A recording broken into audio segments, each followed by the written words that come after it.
One move on this list is worth a difference of 20.1 years of your life. Not a stock tip, not a side hustle. It's a single ratio, and it's waiting at number 1. We're counting down 7 money concepts where the exact numbers will genuinely surprise you. Some will validate what you're already doing. At least one will break your intuition completely. Stay to number 1. It's the one that changes the timeline of everything. Let's start with a concept called the coast number, and the headline figure here is $135,269. Here's the idea.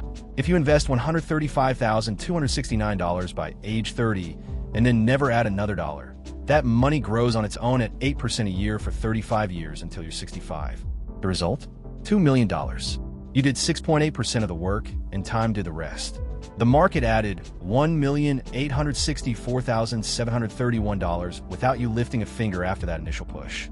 That's not magic. That's just 35 years of compounding doing its job. The hard part, of course, is getting to $135,269 by 30. But knowing that number exists changes how urgently you think about your 20s. It's a finish line you can actually aim at. Next up, a trap that millions of people walk in every single month, and the credit card company is counting on you never doing the math. A $10,000 credit card balance at 27.99% APR sounds manageable, right? Here's what the minimum payment path actually looks like. You'd be paying for 25.8 years. Total paid, $32,130. Total interest alone, $22,130 on a $10,000 balance. Now flip it. Pay a fixed $500 a month instead. You're done in 2.3 years. Total interest, $3,626. The difference, the amount you saved, is $18,504. That's the headline. $18,504 is the price of the minimum payment habit.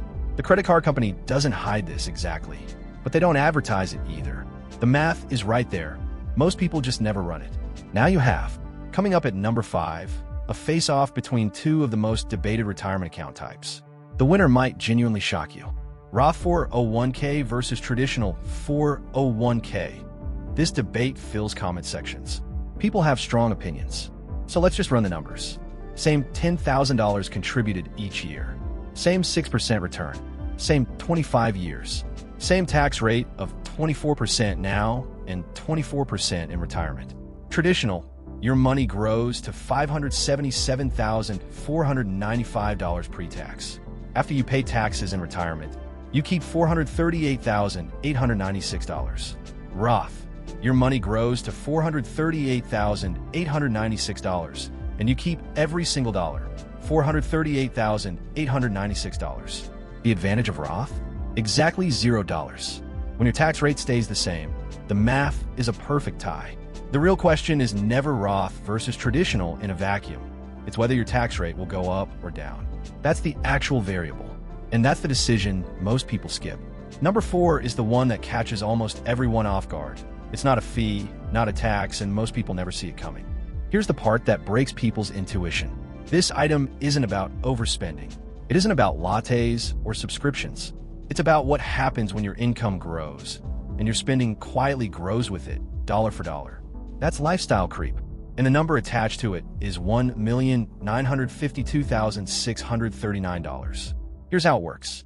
On a $50,000 salary, if every 3% raise you earn gets invested instead of spent, over 30 years at a 7% return, you accumulate $1,952,639.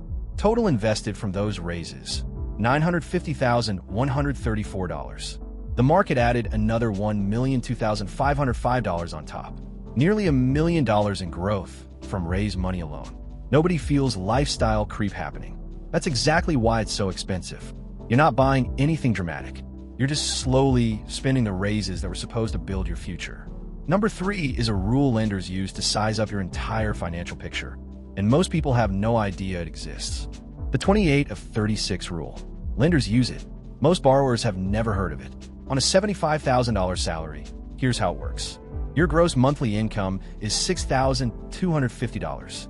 The rule says housing costs, mortgage, taxes, insurance should stay at or below 28% of that. That's $1,750 a month. Total debt, including housing plus car payments, student loans, everything should stay at or below 36%. That ceiling is $2,250 a month, which means after housing, you only have $500 left for all other debt. That's a tight number. The 28 of 36 rule isn't just a guideline, it's a stress test. If your current or future housing cost pushes past $1,750 on a $75,000 income, something else in your budget is probably bending to compensate. Now you have the framework to check. Number 2 is about a home purchase decision that costs more than most people realize, and the clock starts running on day 1. You're buying a $450,000 home. You put 10% down, $45,000. That feels responsible. But because you didn't hit 20% equity, the lender adds PMI, private mortgage insurance, at a rate of 0.6% on your $405,000 loan. That's $202 a month. And here's the catch. You pay it until you hit 20% equity. At a 6.5% APR on that loan, that takes 7.9 years. That's 95 months of $202. Total PMI paid, $19,190. You don't get that money back. It doesn't build equity. It doesn't reduce your loan. It protects the lender, not you. Now, sometimes 10% down is the right call. But knowing the $19,190 price tag means you can actually decide instead of just defaulting into it. And now, number 1, the item we teased at the very start. It's not a product, not a tax trick. It's a single number that controls how long you have to work. This is the one. Savings rate versus years to financial independence. 3 scenarios, same $75,000 income, same 5% real return, same 4% safe withdrawal rate. Save 20%. You reach financial independence in 36.7 years. Save 35%, 24.6 years.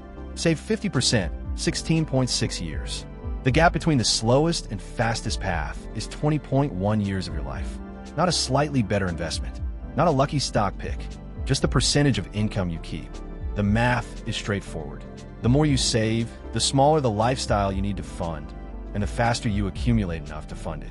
Most people optimize everything except this. They chase returns, switch brokers, debate Roth versus traditional. But the savings rate is the lever that moves everything else. Remember that cold open? The difference between the slowest and fastest path is 20.1 years of your life. And it all came down to a savings rate. Follow this channel for one money twist a day. No fluff, just the numbers that actually move the needle. Next up, we're looking at exactly how much a single year of waiting costs you when compound interest is already working against you.